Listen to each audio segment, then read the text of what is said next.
அத்தை ஒரு ஆஃப் நான் சமைச்சறேன். என்னம்மா மேல துப்பட்டா போடாம போறேன்? எங்க சொந்தக்காரங்க பார்த்தா எங்களை தான் தப்பா நினைப்பாங்க. போய் துப்பட்டா போடு. என்னம்மா வெங்காயத்தை எவ்வளவு பெருசு பெருசா கட் பண்ற? கொஞ்சம் சின்ன சின்னதா கட் பண்ணு.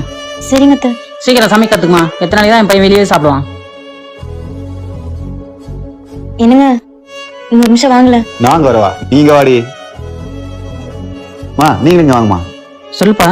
மா எனக்கு இவ்வளவு பிடிக்கல, எனக்கு வேற கல்யாணம் பண்ணி வைங்கம்மா. ஏன்டா இப்படி பேசுற? என்னாச்சு உனக்கு? உனக்கு ஒன்று தெரியுமா முதா, எங்க அம்மா இது வரைக்கும் எங்க அப்பா வாட போடானே கூப்பிட்டது இல்ல. வாங்க போங்க தான் கூப்பிடுவாங்களாம். ஐயோ எனக்கு உன வாட போறன்னு கூப்பிட்டு பழக்கமாயிருச்சு. திடீர்னு என்னால மாத்திக்க முடியாதுடா.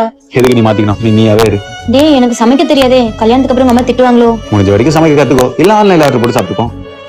அவ அப்படி இருந்த பொண்ணுமா, அதனாலதான் அவள் எனக்கு ரொம்ப பிடிக்கும். ஆனா இங்க வந்ததுக்கு அப்புறம் நீ சொல்றது எல்லாத்தையும் கேட்டு அவ எல்லாத்தையும் மாத்திக்கிட்டா. எதுக்காக தெரியுமா? எல்லாம் எனக்காக தான்மா. இதுக்கு மேலே உங்களுக்கு ஏதாவது மாத்தணும்னு தோணுச்சுன்னா அவளை மாத்தணும்னு நினைக்காதீங்க. உங்க எண்ணத்தை ஃபர்ஸ்ட் மாத்திக்கங்க.